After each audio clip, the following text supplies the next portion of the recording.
Hamashiach, Lion of Judah, Adonai Jemba, Yeshua,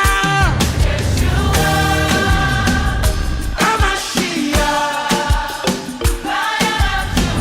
you are the Lion, Adonai Jemba one.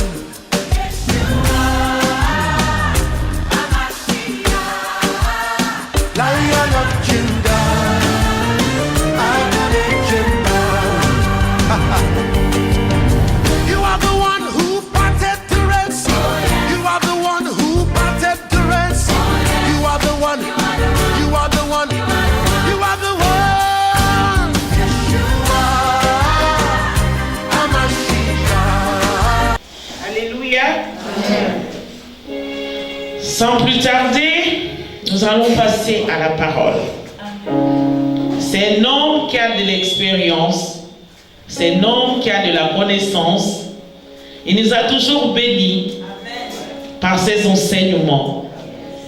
Et ce jour, c'est lui qui va conduire la parole du jour. J'ai cité Papa Martial Ouattara. Disons l'acclamation, s'il vous plaît.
On va se lever. Levez-vous. Vous êtes déjà ceux qui ne sont pas encore levés. Tranquillement. Hein. On va marcher dans toute la salle. Tout doucement. Vous marchez tout doucement. Et puis vous venez vous positionner debout. Et puis après vous allez vous asseoir. On va se lever. Sentez-vous libre dans la maison de Dieu. Marchez. C'est un acte prophétique. Marchez. Marchez simplement. Comme des enfants de cette terre à qui on dit toute chose. Marchez simplement. Faites souvent. Vous marchez et vous revenez à votre place. Vous vous tenez debout. Et puis après, vous vous asseyez.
que l'obéissance vaut mieux que le sacrifice. Vous saurez pourquoi je vous ai demandé de faire ça.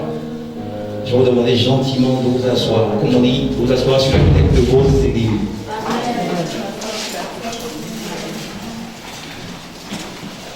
Alors aujourd'hui, c'est carrément un honneur que l'Église me fait de présenter le message, de partager le message avec vous un dimanche. Moi j'appelle ça le 20h. Le dimanche c'est le 20h, c'est-à-dire que c'est le jour de grand dégoût où tout le monde est là. Avant, quand c'est mardi, on s'exerçait un peu, mais comme Maman Karine a dit, bon, Papa Ouattara, c'est toi qui partage le message. Ce matin, j'ai dit, bon, je stressais un peu, mais j'ai communiqué avec mon père. J'ai communiqué avec mon père qui a vie. Il était mon point de contact. Il m'a renforcé. Il m'a poussé. Il dit non, vas-y, tu peux. C'est le 20h, c'est vrai, mais tu peux. Donc je suis connecté à lui en ce moment. Là où je suis sûr qu'il est en train de me regarder. Je suis connecté à lui. Et en même temps que je suis connecté à lui, on est connecté à Dieu, le très haut. Alors je voudrais, avant de livrer mon message, faire cette prière. Seigneur Jésus, je me tiens devant toi prêt à faire ta volonté. Prêt à livrer ton message. Car ta volonté, c'est ta parole, éternel Dieu. À créer les paroles qui vont sortir de ma bouche. Je suis juste, Seigneur Dieu, je suis juste une passerelle par laquelle tu passes pour livrer le message.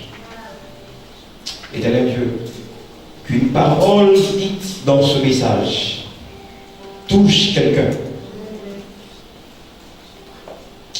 fasse alléger son fardeau, lui donne de l'espérance, de l'espoir. Père, si une des paroles ici peut créer un miracle, Père, que cela soit ainsi. Amen. Père, je bénis ton nom. Que tout ce qu'on va dire ici, que le règne que va procurer ce message, que la puissance que va procurer ce message, que la gloire que va procurer ce message, que cela te revienne. Car je ne suis rien. Je viens vers toi par humilité. Et Père, toi, tu aimes ceux qui sont humbles. Car tu marches avec le humble et tu résistes aux orgueilleux. Père, livre ton message par la passerelle que je suis.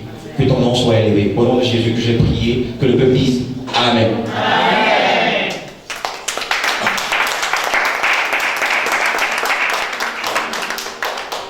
Non, Julienne, je serai obligé d'utiliser, ce n'était pas prévu, d'utiliser ton témoignage parce qu'il cadre bien avec ce que je vais dire aujourd'hui.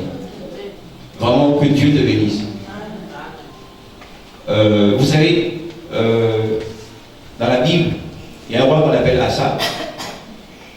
Asa ou Acha, ça dépend comment on le prononce.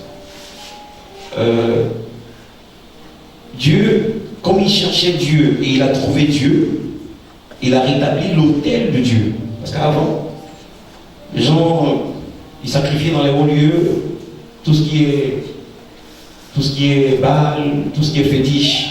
Voilà. Et lui, il est venu, il a tout balayé et il a rétabli l'autel de Dieu. Et Dieu était avec lui, Dieu lui a donné du repos.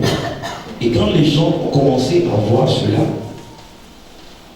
les habitants de la cité où il était, de la ville, du pays où il était, les habitants se sont rassemblés et ils sont allés vers lui. Je déclare que lorsque Dieu est avec toi, les gens viennent vers toi.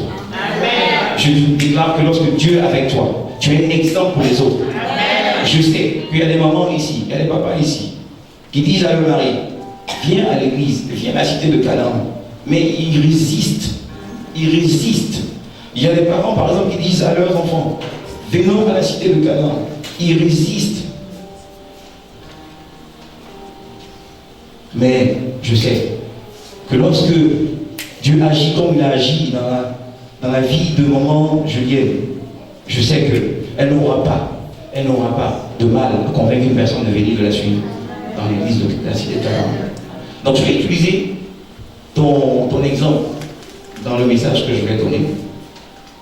Et je prie que ça bénisse quelqu'un. Alors on va On va prendre le psaume 1. On va prendre le psaume 1. Mon message est puisé dans le psaume 1. On va prendre le psaume 1. Je vais faire la lecture si vous voulez, ou bien il y a quelqu'un qui veut se prêter à ça. Junior, c'est bon? Psaume chapitre 1. Heureux l'homme qui ne marche pas selon le conseil des pécheurs. Heureux l'homme qui ne marche pas selon le conseil des méchants. Qui ne s'arrête pas sur la voie des pécheurs. Qui ne s'arrête pas sur la voie des pécheurs. Et qui ne s'assied pas en compagnie des moqueurs. Et qui ne s'assied pas en compagnie des moqueurs. On va s'arrêter là. Gloire à Dieu. On va lire après les autres passages. Alors, avant de vous asseoir, moi j'ai souligné, j'adore vraiment ce psaume. C'est le premier. On vous donne les conduites, la conduite à tenir. On dit heureux l'homme qui ne marche pas. Je vous ai demandé ce matin de marcher dans la salle. Qui ne s'arrête pas. Vous êtes arrêté. Qui ne s'assied pas. Il y a 3 positions là que je veux souligner. Et c'est de ça que nous allons parler. Marcher, s'arrêter et s'asseoir. Vous voyez dans le psaume, ils disent heureux l'homme qui ne marche pas, qui ne s'arrête pas, et, on a mis et, qui ne s'assied pas. On n'a pas parlé de dormir ici. Ça n'intéresse pas le psalmiste. La parole de Dieu parle de ces 3 positions. Marcher, s'arrêter, s'asseoir. 3 positions ou attitudes que vous devez avoir. Chaque chrétien doit méditer là-dessus. Réfléchir et tirer des principes de conduite. Asseyez-vous. Que le nom de Dieu soit béni. Amen. Je déclare que le bonheur soit ton partage, parce qu'on parle d'heureux, soit ton partage au sortir de ce culte. Je déclare que parce que tu aurais appliqué ces principes du marché, de s'arrêter et de s'asseoir, ces principes qui vont se dégager de ce message, je déclare que le bonheur soit ton partage. Amen. Que la grâce soit ton partage. Amen. Je déclare que tu sois heureux. Amen. Asseyez-vous. Alors je vais commencer par ceci. Je vais commencer par la dernière partie. Vous avez vu, on dit marcher est associé à conseil. S'arrêter est associé à voie, chemin, voie, à voie. S'asseoir est associé à mon cœur. Je vais commencer par s'asseoir. Parce qu'on est assis en ce moment. Je vais commencer par s'asseoir. Vous avez vu le psalmiste qui parle de s'asseoir est associé à compagnie des moqueurs. S'asseoir, le fait de s'asseoir, c'est automatique. Je ne sais pas si vous avez remarqué.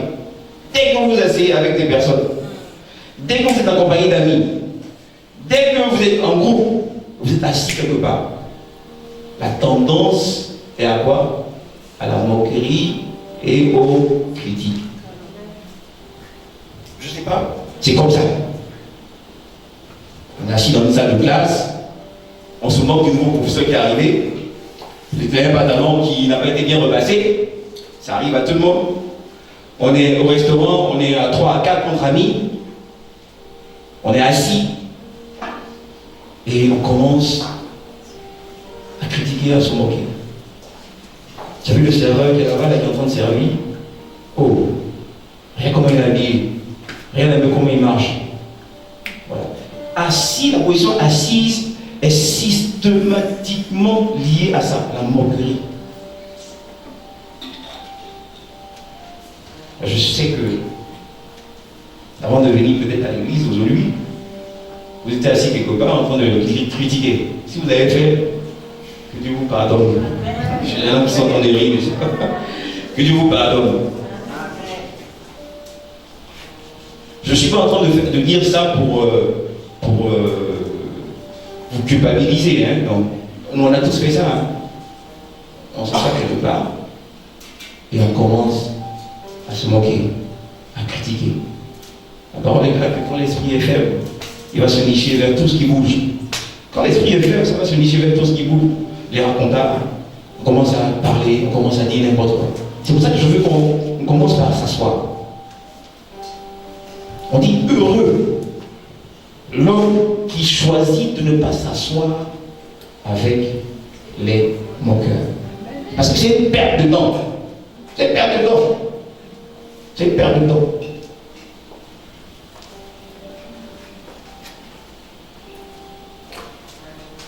La position assise, c'est un peu comme, si vous voulez, c'est un aimant. Considérez ça comme un aimant. Hein? C'est un aimant qui attire le fer qui est la moquerie. C'est automatique. Moi, j'ai remarqué ça. C'est automatique. C'est automatique.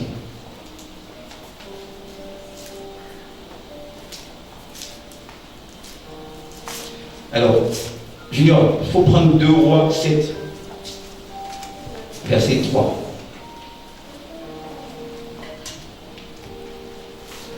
Le roi 7, verset 3. Il y avait à l'entrée de la porte 4 lépreux qui se dirent l'un à l'autre. Quoi? Resterons-nous ici jusqu'à ce que nous mourions? Verset 4. Si nous songeons à entrer dans la ville... Gloire à Dieu. Reprends. Resterions-nous ici? Vas-y. Quoi? Resterons-nous ici jusqu'à ce que nous mourions? Alors, dans la version d'Arbil, la version que tu as, c'est une version... Oui, c'est bon. La version d'Arbil dit ceci. Et il y avait à l'entrée de la porte de Samarie 4 hommes lépreux.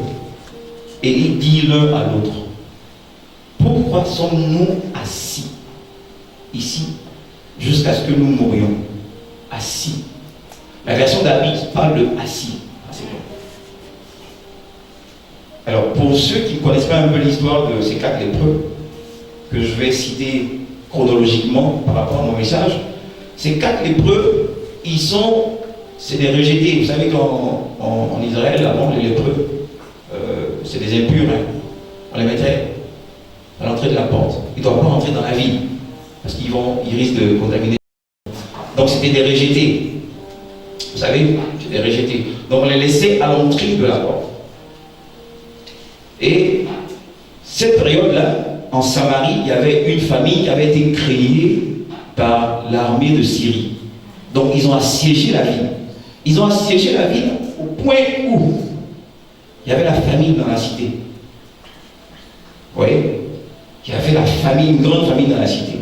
Voici les 4 lépreux qui sont dehors, qui sont des rejetés. Et ils disent, pourquoi sommes-nous assis ici jusqu'à ce que nous mourions? Je prends leur exemple parce que ça va étayer ce que je dis. Assis ici. Ils disent, pourquoi sommes-nous assis ici? Le sauveur dit quoi? Heureux l'homme qui ne s'assied pas avec les moqueurs. Maintenant, moi, je me pose la question. C'est lépreux là. Ils étaient assis entre eux. Ils étaient 4. Qu'est-ce qu'ils disaient? Ils se moquaient? Ils ne se moquaient pas. La Bible dit heureux l'homme qui choisit de ne pas se mettre avec les moqueurs. Ces lépreux là, ils étaient assis, mais ils étaient en train de faire quoi? De réfléchir à la stratégie à prendre. Quelle stratégie je veux prendre? Je prie que pendant que tu es assis ici, pendant que tu seras assis ailleurs, pendant que tu seras assis partout, au bureau, sois assis pour faire des projets, pour réfléchir sur les stratégies à prendre. C'est ici que tu seras heureux. 4 lépreux.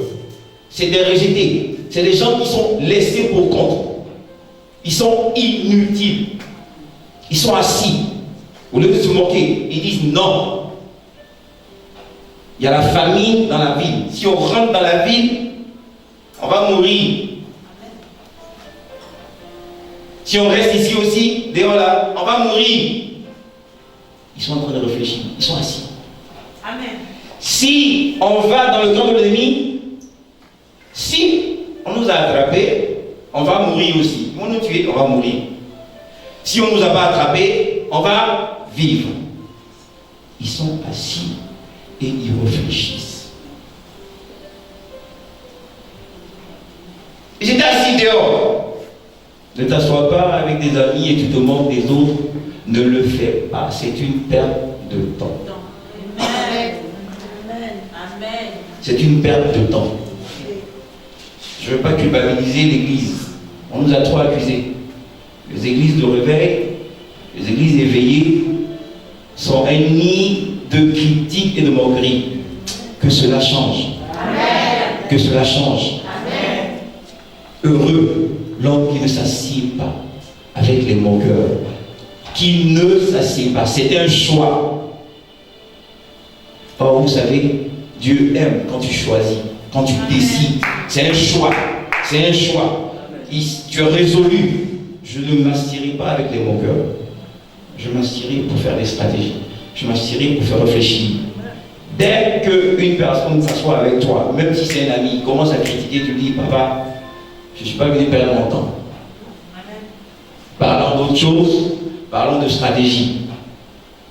Parlons de Bible, parlons d'autre chose. Ayez cette attitude-là.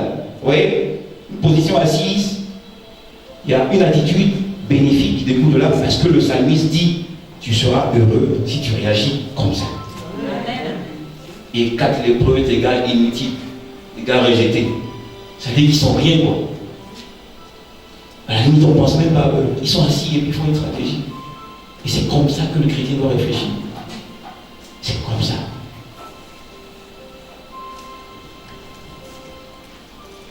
Avant, je critiquais avant, hein. Je critiquais. Je critiquais.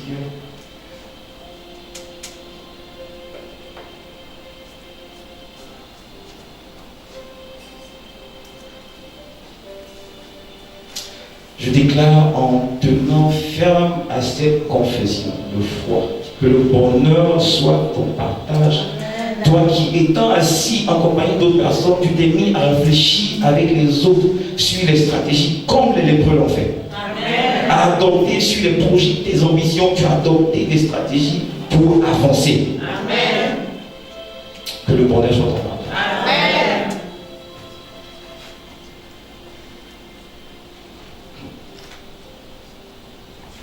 Alors on a des cas où, je citais, Jésus s'est assis souvent avec les 12 disciples pour faire quoi? Pour enseigner. En général, il s'assoit avec ses disciples, avec le peuple, et il enseigne.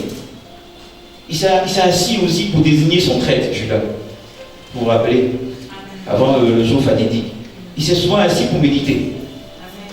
Il s'est souvent assis pour communiquer avec son Père. Jésus s'est assis au bord du puits pour demander de l'eau à la Samaritaine. Je ne sais pas si vous comprenez. Chrétiens, frères et sœurs, dès que vous allez vous asseoir quelque part en haut, je ne dis pas que ne prenez pas du bon temps, c'est pas ce que je suis en train de dire, je vous en prie. Ne prenez du bon temps. Mais mettez à profit, lorsque vous êtes assis ensemble, mettez à profit pour réfléchir. Amen. Pour réfléchir. Pour discuter. On dit, ceux qui craignaient Dieu se mirent à parler entre eux. Quand vous prêchez, quand vous vous retrouvez et que vous faites le même, vous avez le même Dieu. Parlez de ça. Encouragez-vous. La sœur a tel problème.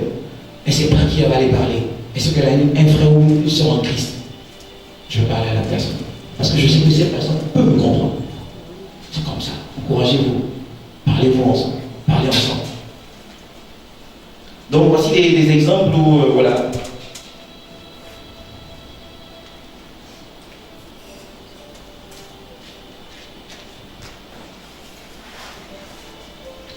Je bascule sur la première partie qu'on appelle marché. La position marché est associée en général à conseil. Heureux l'homme qui ne marche pas selon le conseil des méchants. Méchants, c'est les pervers, c'est les impies, c'est ceux qui ne font pas de bonnes choses en fait. Heureux l'homme qui ne marche pas selon le conseil des méchants. Et marcher, vous avez vu dans le psaume, il est associé à conseil. Bon ou mauvais conseil. Mais en général, que veut dire marcher ici? Que dit le salut. Marcher, c'est quoi? Pour moi, c'est fonctionner. Donnez-moi un autre verbe. Agir. Être en action. C'est ça, marcher. Entreprendre. Être motivé. Mettre à exécution. Qui a trouvé autre chose? Marcher. En mouvement. En mouvement. Moi, j'ai envie de te demander quel est le carburant qui te fait fonctionner. Est-ce que c'est le carburant des mauvais conseillers ou des bons conseillers? L'Éternel disait à Josué, il dit, voici la cité de Canaan. Voici Canaan, là où coule le lait et le miel. Mais il a donné une recommandation à Josué. Il dit que ce livre de la loi ne s'éloigne point de ta bouche. Qui connaît ce verset? Vas-y. Tu n'as pas à le lire. Que celui de la loi ne s'éloigne point de Ta bouche. Médite-le jour et nuit. afin d'agir fidèlement selon ce qui est écrit, car c'est alors que tu réussiras, c'est alors que tu auras du Sois béni, Junior. Vous voyez, cette parole, chaque chrétien ici, la cité de Canaan, devait l'avoir. Parce que c'est la recommandation première qu'on a donnée pour entrer à la cité de Canaan. Lorsque c'était. C'est ton guideline. Voici un conseil. Voici des préceptes que Dieu a donnés. Il dit, médite la parole. C'est en cela que tu réussiras. Médite la parole. Josué, il a fonctionné. Il a agi selon ses recommandations qui étaient dans le Josué 1, verset 8. Et c'est comme ça que vous devez faire, un chrétien. Vous devez bosser la parole. Je vous ai déjà dit, hein, je le répète ici. C'est un passage que j'aime dans Deutéronome 30. Dieu dit que la parole, elle n'est pas au ciel. Pour que tu dises, qui va aller la chercher? Pour me la faire entendre, pour que je la mette en pratique. Elle n'est pas non plus de l'autre côté de la mer. Pour que tu dises encore, qui ira la chercher? Pour que je l'entende et que je la mette en pratique. Mais dans le Deutéronome 30, il continue, il dit, la parole, elle est disponible, elle est proche de toi. Elle est dans ta bouche. Elle est dans ton cœur. Fais-la entendre. Parle. Parle. Et c'est la recommandation qu'on a donnée à Josué. Hein? On lui a dit. Hein? Que ce livre de la loi, que la Bible ne s'éloigne pas de toi. Utilise-la. Parle. Prononce. Entends. Et mets ça en application. C'est comme ça que tu vas réussir. Donc marcher ici dans la parole, ça veut dire comment tu agis, sur quel appui tu agis, sur quel conseil tu agis, pour que tu sois heureux, pour que tu sois béni. Quel est le carburant qui te fait fonctionner? Est-ce que c'est le conseil des méchants? Est-ce que c'est le conseil des gentils, des impies? Est-ce que tu te laisses induire en erreur par des personnes qui ont une influence sur toi? Je vais vous donner une petite histoire. Mon fils que Junior connaît, il a 13 ans. Mais il fait 1m74, 75. Il a une poiture de 44. Il a 13 ans. Oui, il a 13 ans. Alors vendredi, il m'envoie un message vocal. Je suis au bureau. Il me dit, papa, il y a mes amis là, de l'école. C'est mes amis de l'école. Ils veulent qu'on aille faire un don. Un don d'habits, de vieux habits. Comme mes habits, je n'arrive plus à les porter. Donc je veux m'insérer là-dedans dans le groupe et puis y aller. Donc, lui, il est en congé parce qu'il est dans une école conventionnée. Donc, je dis, bon, j'arrive à la maison. Ça me semblait flou en fait. Mon fils ne se change jamais. Donc, je viens à la maison, je lui dis, mais tu dis quoi? Que ton école, un groupe d'amis de l'école disent que vous allez aller faire un don. J'ai dit, moi, je ne suis pas né avant toi. Non, je lui ai dit ça. Il dit, Jordan, je ne suis pas né avant toi. Il me regarde. Je lui dis, oui. Donc, tu penses que parce que tu es grand, Donc tu peux décider de sortir en utilisant des stratégies. Et tu es conseillé par de mauvaises personnes. Il dit après tu vas te retrouver où? Au bord de la mer. On va venir me dire que tu t'es noyé. J'ai dit, en fait il parle de don parce qu'il sait que son papa va à l'église tout le temps. Que son papa a fait le partage. Là. Il m'a vu donner des sacs de riz. Souvent à la maison quand on faisait par exemple la promo de Messodi, la maison était bourrée de sacs de riz. Parce que chaque dimanche on partait dans les églises et on déposait. Donc le monsieur, il dit attends, je vais dire la stratégie là, je vais dire le don. Ça, ce sont ses amis qui l'ont dit ça. Comme ça, ton père va te libérer. Maintenant je lui dis, je ne suis pas né avant toi. Ensuite, comme tu sais que je fais beaucoup de dons là, c'est pour ça que tu parles de ça. J'ai dit, je ne vais pas te laisser partir. Et puis en plus, je ne connais pas tes amis qui doivent venir là. Je ne les connais pas. Maintenant il me regarde. J'ai dit, tu vois, tu veux suivre des mauvais conseillers. Et c'est pas bon. Je lui ai dit, dis-moi la vérité. Tu veux sortir? Il est là, il a tourné le dos. Et là, il s'assoit et il dit, oui, oh, papa. Je lui ai dit, non, je ne peux pas te permettre ça. Tu as un terrain de basket devant la maison. Tu fais ton basket comme tu le fais habituellement. Tu poses tes leçons, tu es en congé. Et voilà, laisse tes amis là. Parce que ça va te créer des problèmes. Vous voyez comment de mauvais conseillers peuvent induire des personnes. De mauvais conseillers peuvent avoir une influence sur les personnes. Hein? Et je déclare que ce soit comme ça. Soyez fermes avec vos enfants et les mamans. Soyez fermes. Ce n'est pas négociable. Ils devraient être trop dangereux en ce moment. Ce n'est pas négociable. Voilà comment de mauvais conseillers peuvent induire. Oui. Donc marchons selon de bons conseils. Marchons selon les conseils de sages. On dit c'est le faire qui aiguise le faire. Quand vous vous connectez aux personnes qui sont aiguisées dans la sagesse, vous êtes aussi aiguisés dans la sagesse. Quand vous êtes connecté à des personnes qui sont aiguisées dans l'intelligence, vous êtes aussi aiguisés dans l'intelligence. Ne perdez pas votre temps.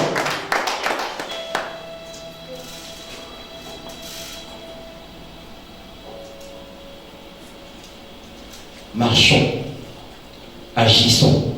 On va relire encore les 4 lépreux, la suite. Donc ils étaient assis, non? Hein? Ils étaient en train de faire des stratégies.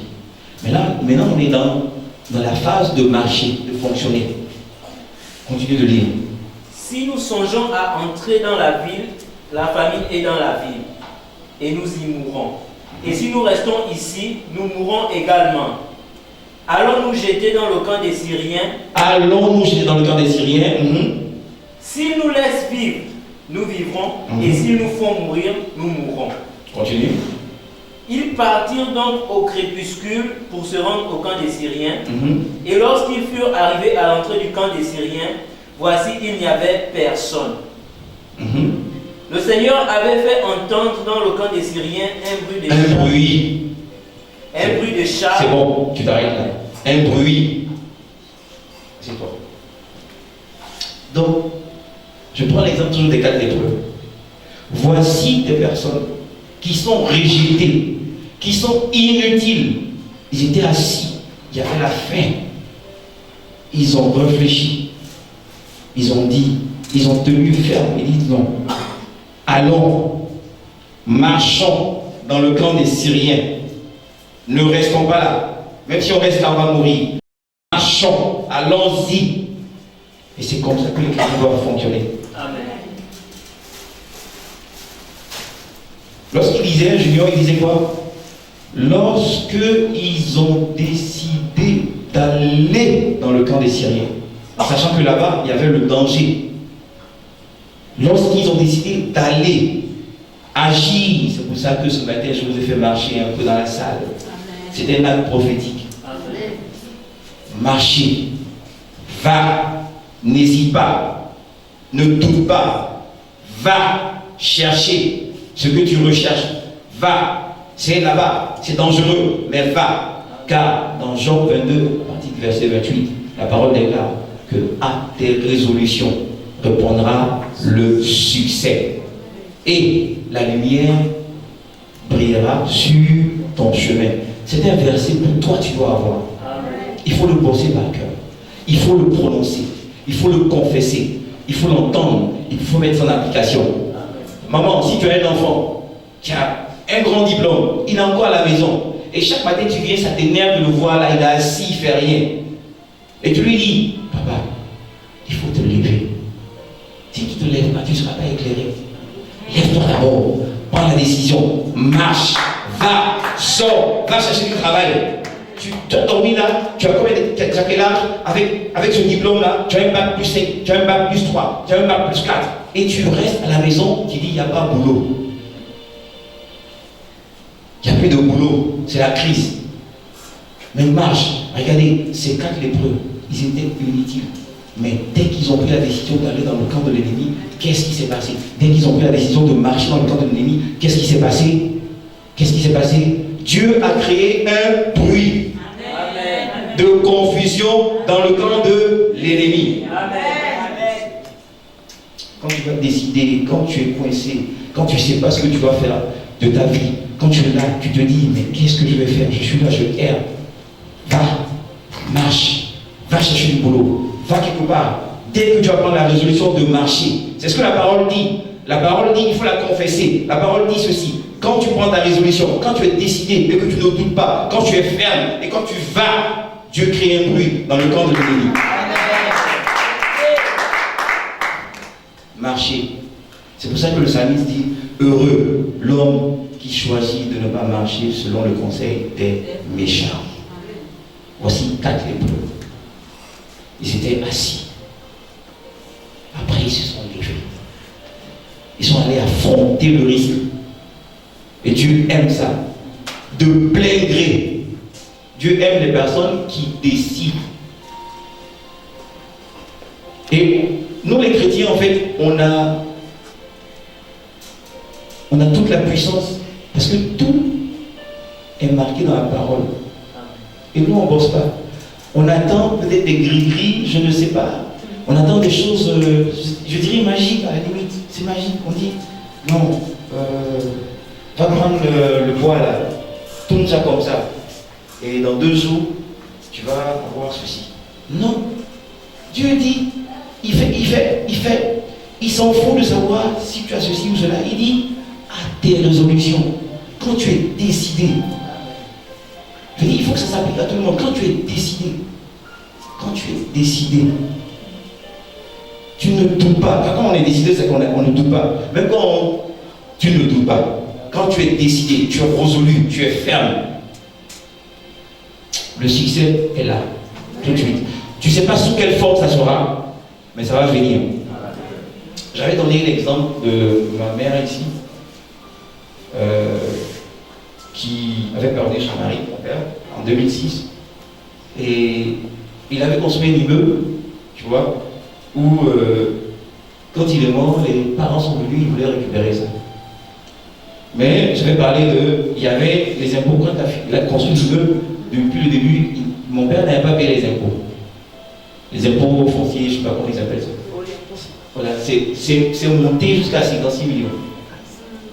Donc, les villageois, dans leur stratégie, vous savez, ici en Afrique, qu'est-ce qui se passe quand la veuve, les gens font des pressions, ils dépossèdent la veuve, tout ça. Bon. Nous, on a dit à notre maman, nous on connaît un verset là, dans la Bible, c'est le psaume 68, verset 5. Ça là, ça ne ment pas. Dieu est le père des orphelins et le défenseur des veuves. Amen. Je l'ai dit ici. On a dit à notre maman, utilise ça. Dieu dit les veuves là, il les défend. Je ne sais pas, mais il les défend. Tu maries légalement. Élève ta voix, il va agir. Est-ce qu'on a dit à notre mère, elle a fait ça. Elle a fait cette prière tout et tout.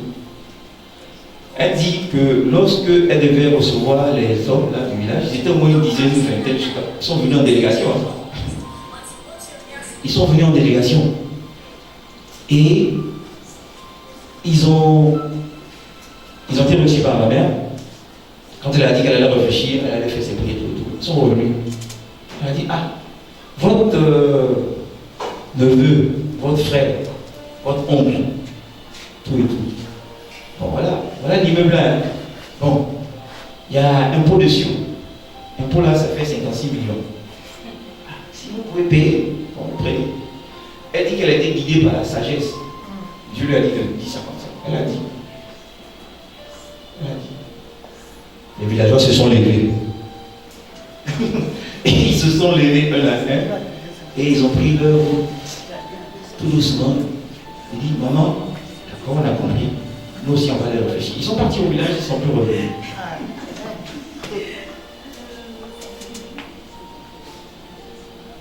Mais en fait, ce que je vous dis, c'est la dernière partie, parce que je n'avais pas donné ça la dernière fois. La dernière partie, c'était. Elle était quand même inquiète quand ils sont partis. Elle était inquiète. Elle dit comment elle va faire? Parce que maintenant, elle a récupéré les papiers tout et tout de l'immeuble. Comment elle va faire? Est-ce qu'elle pourra payer ça? Parce que c'est elle maintenant qui a la gestion de l'immeuble. Est-ce qu'elle pourra payer ça? Comment elle va faire? Elle décide de se rendre, après ses prières, aux impôts. Elle dit, mes enfants, je me suis levé un matin. Je ne sais pas ce qui m'a pris. J'ai dit, je vais aller voir Claire. Donc, elle décide, maman Karine, elle dit, je vais là-bas. Je marche pour aller là-bas. Je prends la résolution de partir. Elle s'en va, elle tombe sur une dame qui connaissait mon père. Mon père était dans la construction, on était projecteur urbaniste, comme ils appellent ça. Donc, tu sais, mon père, avant, quand ils allaient viabiliser les parcelles, les terrains, les villageois là, leur donnaient souvent des terrains. Bon, papa, ça c'est pour toi, ça c'est pour toi. Mon père avait aidé ces dames-là, lui a donné des terrains. Donc quand ma mère arrive là-bas, elle dit, ah, voici, mon mari est décédé. Elle prend le dossier, elle se rend compte que c'est M. Ouattara. Elle dit, ah, M. Ouattara est décédé. Elle dit, ah, oui. Donc, elle dit, maman, donne-moi votre dossier. Je regarde, elle va se rendre compte que... Elle dit, allez-y, venez la semaine prochaine. Je vais vous recevoir. Donc, quand ma mère revient la semaine qui suit, la dame lui dit, c'est incroyable, elle lui dit, maman, je n'ai pas voulu vous dire ça, mais je connaissais votre mari. C'était un monsieur qui avait un bon cœur. Il m'a donné des parcelles. Quand ils allaient viabiliser les terrains dans les villages, la province, voilà, il m'a donné des parcelles. J'ai eu 2 parcelles. Elle dit, je suis responsable de ce département. Laissez. Effacez. Effacez. 56 millions, effacez. Elle dit, recommencez à 0. Je voudrais revenir à maman Julien. J'ai aimé ton témoignage ce matin. Parce que tu vois, tu as prouvé que vraiment cette église porte le nom la cité de Canaan. Tu as prouvé que lorsque tu avais des problèmes, nous tous on t'a vu ici, on te voyait souffrir, pleurer, comme l'évêque Mabaka est venu. Il a dit,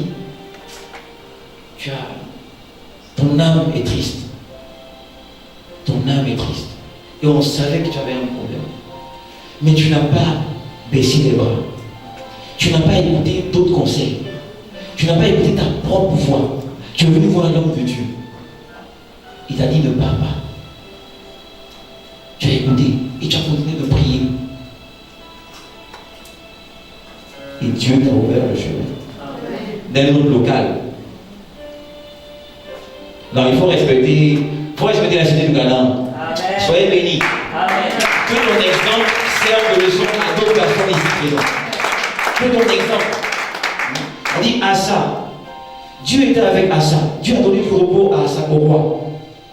Et les autres habitants ont vu qu'il était béni. Donc ils ont commencé à aller vers lui. Et c'est comme ça que ton exemple serve. Et c'est comme ça, tu vois, le chrétien, nous, on n'a pas besoin de trucs religieux. On a besoin de faits concrets, faits palpables. Ah, tu as vu, Dieu a béni maman Julienne. C'était dur. Elle était à 2 doigts, à une semaine de chasser de son ancien local. Mais Dieu a ouvert une porte ailleurs parce qu'elle n'a pas dormi. Elle a marché vers une solution. Elle a réfléchi. Elle est venue voir l'homme de Dieu. L'homme de Dieu lui a donné un conseil. Elle a marché selon ça. Et aujourd'hui, elle est heureuse. Amen.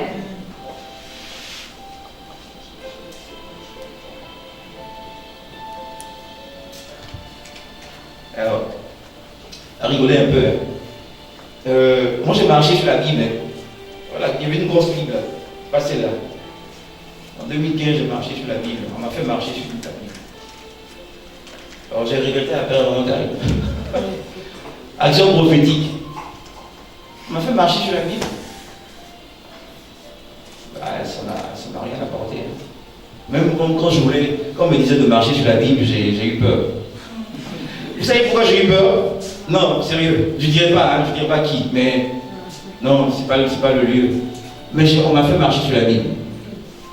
En 93, je suis allé en formation en Égypte, dans le cadre de mon boulot. Et en 93, j'étais musulman. Hein. Moi, je suis issu d'une famille musulmane. J'étais musulman. J'ai commencé la conversion en 97. Mais en 93, je voyageais beaucoup. J'ai 22 pays africains que je connais. Afrique du Nord, une partie de l'Afrique du Sud, toute l'Afrique de l'Ouest, Afrique centrale. Je connais.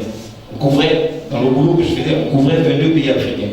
Donc, je me retrouve en Égypte en 93 pour une formation qui est donnée par le centre de formation en Égypte. Donc, on est parti et je cherchais un courant. J'étais musulman. Je cherchais un gros courant comme ça. J'ai acheté un gros courant comme ça. C'était anglais, arabe. Et puis, notre guide, qui était en même temps un des élèves de notre centre, il m'a conseillé le courant là, j'ai pris. Et puis on est venu avec ça en chambre, nous accompagner.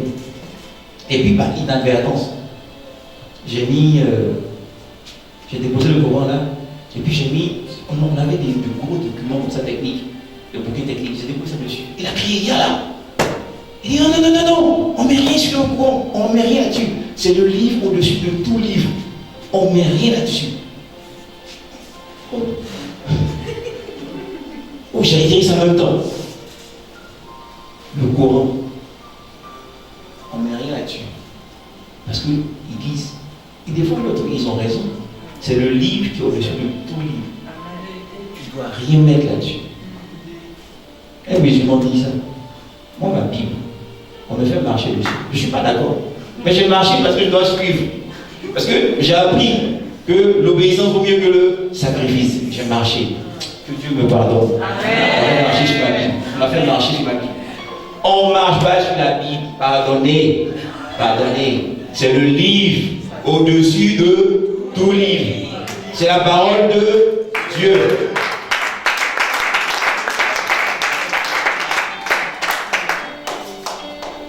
La parole, elle n'est pas au ciel. Il faut retenir ça. Pour que tu dises, qui va aller chercher ça?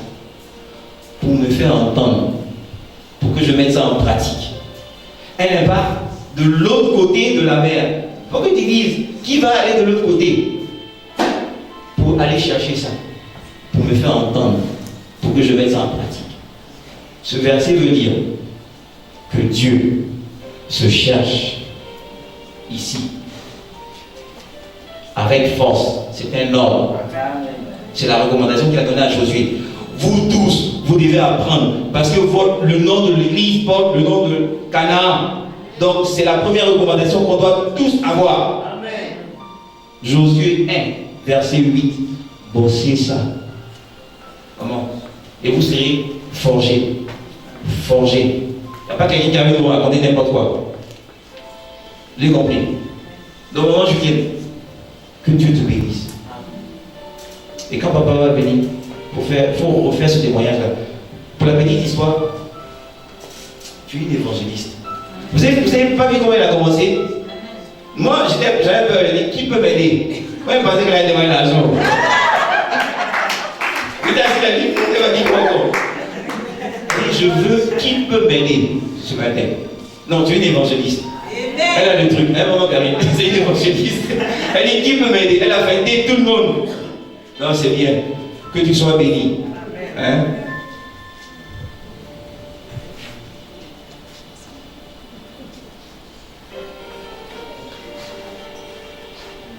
Donc, on continue avec les lépreux. Je reviens, je vous pose la question. Quelle est la loi de l'Éternel? Le verset que les 4 lépreux ont utilisé. Peut-être ils ne savaient pas ça. C'était pas encore peut-être. Mais leur attitude, leur comportement, ça respectait quoi? Job 22, verset 28. Maman, si vous avez convaincu votre enfant, vous avez essayé, vous appelez ça, c'est pas des mausolées, ils font des espaces de grands artistes. Par exemple, Mohamed Ali est décédé, il a un espace à lui. Mohamed Ali. Il y en a qui ne sont pas encore décédés, mais ils ont leur espace. Et on va prendre des photos là-bas. Hein? Vous allez prendre l'onction de l'endroit. Arrêtez-vous dans de bons endroits. Non, vous avez trop bergeron. Moi aussi. Vous avez d'autres bergeron. Je ne savais pas. Donc il est en train de me dire, Joe, ici là c'est pas beau. Derrière là il y a des trucs. Vous voyez? En fait, bien aimé, voici 3 attitudes à ne pas avoir. Allez, ne vous faites pas conseiller par des méchants. Quand il y a une malédiction, on a dit heureux, celui qui ne marche pas selon le conseil des méchants, mais il y a malheur si tu marches selon le conseil des méchants. C'est une malédiction. Hein? C'est écrit, hein? C'est une malédiction. Heureux l'homme qui ne s'arrête pas sur la voie des pécheurs. Qui t'a choisi d'aller sur la voie des pécheurs? Une malédiction. Heureux l'homme qui ne s'assied pas avec les moqueurs. Tu as l'habitude de t'asseoir avec les moqueurs. Dites-vous une chose, chaque fois que vous allez vous asseoir, souvenez-vous du psaume 1. Papa Audran a dit, quand on s'assoit là, systématiquement, c'est pas moi qui ai dit, c'est la parole. La parole dit que lorsqu'on s'assoit, c'est lié systématiquement au commérage. Éliminez ça. Dès que vous êtes assis, réfléchissez. Dès que vous voulez ouvrir la bouche, non, c'est pas bon. Il y a une malédiction là. Voilà les attitudes qu'il faut avoir. Les 3 attitudes qu'il faut avoir. Marcher, s'arrêter, s'asseoir. Je prie que vous asseyez avec des grands. Amen. Je prie que vous asseyez avec des sages. Amen. Que vous asseyez avec des personnes qui ont des projets. Amen. Que vous développez vos projets.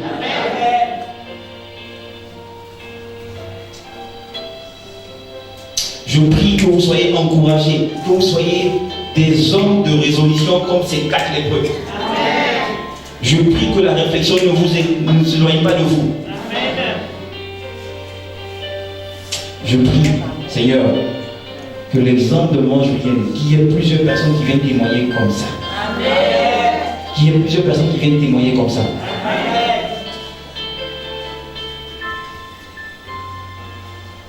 Père, je veux lever ton nom. Je te rends grâce pour ce message. Je dis merci. Car je sais que tu as agréé, on peut se lever, que tu as agréé cet échange de Dieu. Tu as agréé mes propos. Père, je te rends grâce parce que tu m'as utilisé comme une passerelle, avec humilité. Père, je t'ai laissé parler. Que lorsqu'on repartira, que chacun puise dans le psaume 1, qu'il écrive cela sur la table de son cœur et qu'il le prononce de lui-même dans sa bouche, qu'il l'entende de lui-même et qu'il la mette en pratique. Père, c'est comme ça que le chrétien de la cité de Canaan doit réagir. Marche, chrétien de la cité de Canaan. Marche selon la voie que notre papa nous a tissée. Marche selon la parole qui est dans la Bible. Fonctionne, agit conformément aux préceptes. Arrête-toi sur de bonnes voies. Monte la cité de Canaan. Et assieds-toi parmi les grands. Père, je te rends grâce et que ton peuple dise Amen. Amen.